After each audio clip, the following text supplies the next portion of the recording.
Hello दोस्तों, आपका बहुत बहुत स्वागत है मक्कल बायोलॉजी में। देखिए, आज की वीडियो में हम बात करेंगे फर्टिलाइजेशन की प्रोसेस के बारे में।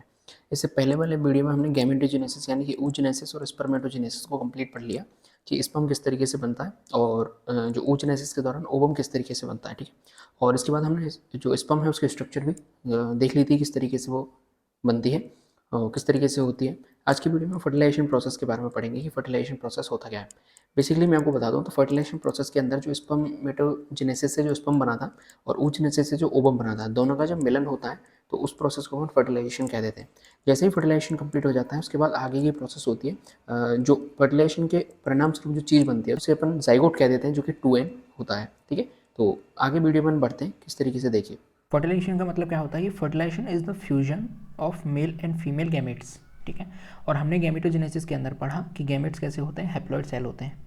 तो जब इनका फ्यूजन होगा मेल और फीमेल गैमेट का तो क्या बनेगा, एक जाइगोट बनेगा। और जाइगोट कैसा होगा, डिप्लॉइड होगा, यानी कि कैसी सेल होगी, 2n सेल होगी। और हैप्लॉइड कैसी है, सिंगल सेल यानी n सेल है। तो मेल और फीमेल का जो फ्यूजन होता है जिससे डिप्लॉइड सेल बनती है उसे अपन क्या कहते हैं, फर्टिलाइजेशन। इस प्रोसेस को बोला जाता है, ठीक है। फर्टिलाइजेशन प्रोसेस है वो हाईली स्पीसीज स्पेसिफिक है। इसका मतलब क्या है कि जितनी भी स्पीसीज हैं उन सब में स्पेसिफिक प्रकार का फर्टिलाइजेशन होगा।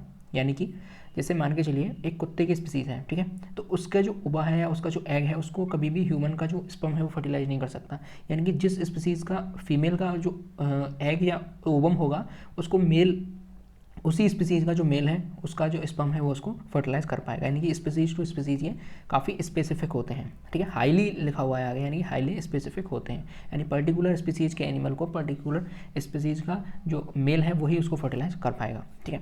देखिए, एग जो है वो एक केमिकल प्रोड्यूस करता है जिससे अपन कहते हैं फर्टिलाइजन, ठीक है। और फर्टिलाइजन के अंदर क्या होता है, ग्लाइकोप्रोटीन्स होते हैं, अमीनो एसिड्स होते हैं और मोनोसैकेराइड होते हैं। वहीं जो स्पर्म्स हैं वो अपनी सरफेस पर जो केमिकल रिलीज करते हैं, केमिकल प्रोड्यूस करते हैं, उसे अपन कहते हैं एंटी फर्टिलाइजन, जिसके अंदर क्या होते हैं, एसिडिक अमीनो एसिड्स होते हैं। यानी एसिडिक नेचर के क्या होते हैं, अमीनो एसिड्स होते हैं। तो जब फर्टिलाइजन और एंटी फर्टिलाइजेशन आपस में रिएक्शन करते हैं तब जाकर जो स्पर्म है वो किसको रप्चर कर पाता है, ओवा को रप्चर कर पाता है, उसके अंदर ही एंट्री ले पाता है, ठीक है। हम बात कर रहे हैं ह्यूमन की, तो ह्यूमन में फर्टिलाइजेशन कैसा पाया जा रहा है, इंटरनल प्रकार का फर्टिलाइजेशन पाया जाता है। देखिए, फर्टिलाइजेशन दो प्रकार का होता है। यदि फर्टिलाइजेशन बॉडी के अंदर हो रहा है, ठीक है, यानी मेल गैमेट और फीमेल गैमेट्स जो फ्यूजन है उनका वो यदि बॉडी के अंदर हो रहा है तो उसे अपन कहेंगे इंटरनल फर्टिलाइजेशन। वहीं यदि वो जो फर्टिलाइजेशन है यानी जो मेल गैमेट और फीमेल गैमेट का फ्यूजन है वो बॉडी के बाहर हो रहा है तो उसे अपन क्या कहेंगे, एक्सटर्नल फर्टिलाइजेशन कहेंगे, जैसे कि फ्रॉग के अंदर सामान्य तौर पर देखा जाता है, ठीक है। देखिए, फर्टिलाइजेशन की अपन मैकेनिज्म समझते हैं कि फर्टिलाइजेशन की मैकेनिज्म क्या होती है। तो सबसे पहले जो 5 स्टेप है उनका हम एक एक बार देखते हैं। अप्रोच ऑफ स्पर्म टू ओवा, ठीक है, यानी कि स्पर्म को एक बार ओवा तक पहुंचना पड़ेगा, यानी ओवम तक पहुंचना पड़ेगा।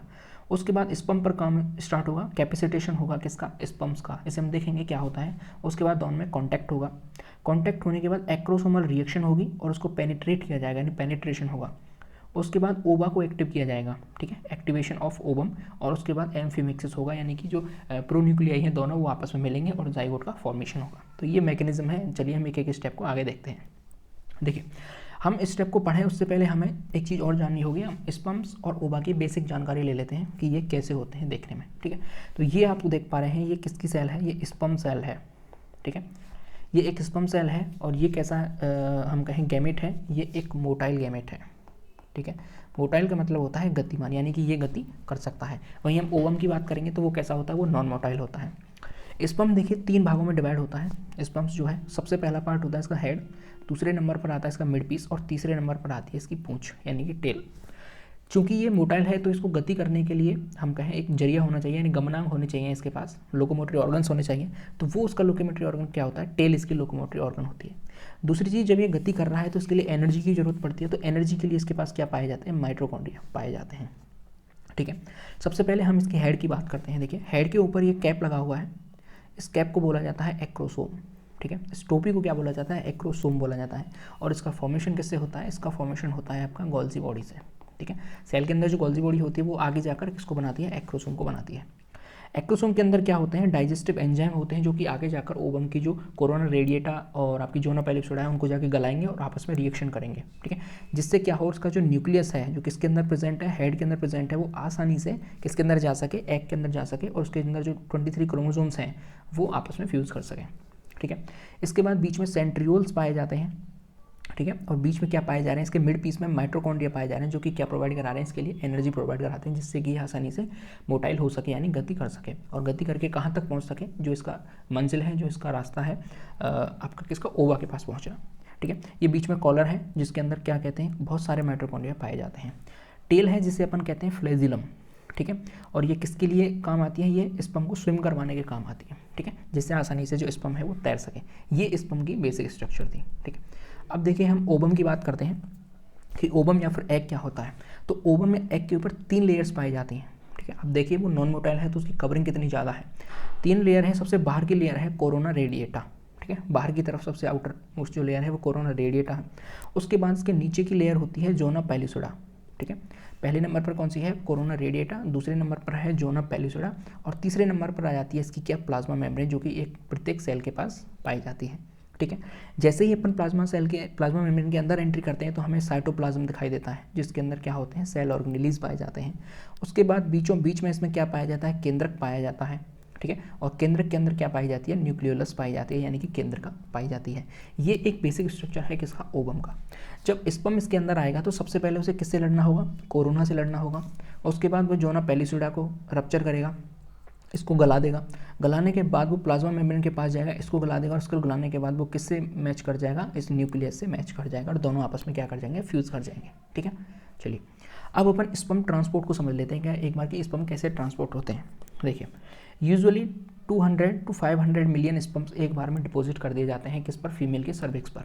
यानी कि एक बार के एजैकुलेशन में कितने स्पर्म्स निकलते हैं आपके, 200 से 500 मिलियन। ठीक है, काफ़ी ह्यूज अमाउंट ऑफ स्पर्म्स निकलते हैं एक बार में। ठीक है, sperm pass by movements of their tail through uterus and tubes assisted by muscular contraction. देखिए मैंने आपको बताया स्पर्म के पास उसकी टेल है जिसमें वो आसानी से यूटेरस और ट्यूब्स के अंदर तैर सकता है, लेकिन इसमें एक हेल्प और करता है कौन, मस्कुलर कॉन्ट्रैक्शन इसमें हेल्प करता है। और मस्कुलर कॉन्ट्रैक्शन कौन करता है, यूटेरस की जो मसल्स हैं उनमें कॉन्ट्रैक्शन होता है, जिससे आसानी से जो आपके स्पर्म्स हैं वो पहुंच सके, उनको भी थोड़ी सी हेल्प मिल सके। ठीक है, अगला है आपका prostaglandins present in the seminal plasma में stimulate uterine motility at the time of intercourse. अब देखिए जो सेमिनल प्लाज्मा होता है, यानी कि जो सीमन के अंदर प्लाज्मा पाई जाती है, उसके अंदर कुछ प्रोस्टाग्लैंडिन्स पाए जाते हैं, यानी प्रोस्टेट ग्लैंड से निकले हुए कुछ केमिकल्स हैं उसके अंदर, जो क्या करते हैं, स्टिमुलेट करते हैं इसको यूटेराइन की मोटिलिटी को, जिससे कि आसानी से जो यूटेरस है वो उनको मोटाइल कर पाए। ठीक है, कॉन्ट्रैक्शन होंगे, यदि मस्कुलर कॉन्ट्रैक्शन किसके अंदर होंगे, यूटेरस के अंदर, तो आसानी से वो स्विम कर पाएंगे। तो उसका काम भी कौन कर रहे हैं, ये प्रोस्टाग्लैंडिन्स कर रहे हैं, जो कि किसके अंदर है, सेमिनल प्लाज्मा के अंदर ये पाए जाते हैं। ठीक है, अब देखिए क्या लिखा हुआ है, it is not known how long its time spend to reach the fertilization site but the time of transport is short 5 to 45 minutes. ठीक है, पता नहीं है एक्चुअली कि कितना टाइम लगता है स्पर्म को वहाँ तक पहुँचने में, लेकिन लगभग 5 से 45 मिनट उसको लग जाते हैं पहुँचने में। ठीक है, चलिए कंडीशनिंग ऑफ द स्पर्म्स। अब देखिए स्पर्म को एक्टिव करना जरूरी है। स्पर्म को एक बार हमने उसके रास्ते तक पहुँचा दिया, उसकी मंजिल तक पहुँचा दिया, लेकिन अभी काम स्टार्ट नहीं हुआ है। ठीक है, कंडीशनिंग क्या होगी, देखिए 2 तरीके से कंडीशनिंग होती है। The sperm in the female genital tract before fertilization undergo, 2 step में जाकर उसकी कंडीशनिंग होगी। सबसे पहले होगा उसका कैपेसिटेशन, और दूसरे नंबर पर होगी क्या, एक्रोसोम रिएक्शन। एक्रोसोम में आपने क्या देखा, कैप थी, किसके ऊपर की कैप, आपके स्पर्म के ऊपर की कैप। ठीक है, और कैपेसिटेशन का मतलब क्या होता है, स्पर्म को एक्टिवेट करना, वो हम देखेंगे। चलिए अब हम बात कर लेते हैं कैपेसिटेशन की, कि कैपेसिटेशन क्या होता है। देखिए ये किसके अंदर स्टार्ट हो जाता है, यूटेरस और ट्यूब्स के अंदर ये स्टार्ट हो जाता है। ठीक है, और ट्यूब्स तक भी ये कंटिन्यू रहता है। ठीक है, follicular fluid enhance the process, यानी कि जो फॉलिकुलर फ्लूइड होते हैं किसके पास, आपके ओवम के पास, वो उसको क्या करते हैं, प्रोसेस को इनहेंस कर देते हैं। लगभग 7 घंटे का टाइम इसको कंप्लीट होने में लग जाता है। अब देखिए कैपेसिटेशन का मतलब क्या है, मान के चलिए ये स्पर्म की क्या है, हेड है। ठीक है, ये इसकी टेल हो गई, ये हेड है, तो हेड के ऊपर ग्लाइकोप्रोटीन्स पाई जाती हैं। ठीक है, हेड के ऊपर क्या पाई जाती हैं, ग्लाइकोप्रोटीन्स पाई जाती हैं। यदि इन ग्लाइकोप्रोटीन्स को अपन, अब देखिए ये ग्लाइकोप्रोटीन्स हैं तो ये डायरेक्ट जाके जो इसका हेड है वो हेड यहाँ पर जाकर टच नहीं कर पाएगा। ठीक है, क्यों, क्योंकि ये इसके अंदर क्या बनी हुई है, बाधा बनी हुई है। तो कैपेसिटेशन का मतलब क्या होता है कि यदि इन ग्लाइकोप्रोटीन्स को यहाँ से हटा दिया जाए, ठीक है, सॉरी,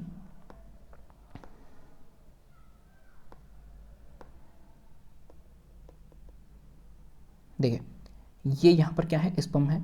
ठीक है, ये इसके ऊपर क्या है, ग्लाइकोप्रोटीन्स की क्या बनी हुई हैं, ग्लाइकोप्रोटीन्स इसके ऊपर लगी हुई हैं। यदि हम इस ग्लाइकोप्रोटीन्स की लेयर को यहाँ से हटा दें, देखिए इनको मैं यहाँ से हटा देता हूँ। तो अब ये क्या हो गया, ये कि बिल्कुल फ्रेश स्पर्म हो गया। अब ये सीधा क्या करेगा, यहाँ पे ओवा को जाके सीधा रप्चर कर पाएगा और इनका आपस में फ्यूजन हो पाएगा। ठीक है, तो कैप्सिटेशन का मतलब क्या हो गया, glycoproteins are remove from plasma membrane over acrosome, यानी एक्रोसोम के ऊपर क्या लगी हुई है, ग्लाइकोप्रोटीन्स लगी हुई हैं, उनको रिमूव करना क्या कहलाता है, कैपेसिटेशन कहलाता है या फिर एक्टिवेशन ऑफ स्पर्म कहलाता है। देखिए जो कैपेसिटेड स्पर्म है उसमें कोई भी मॉर्फोलॉजिकल चेंज नहीं आते, बट मोर एक्टिव हो जाता है वो।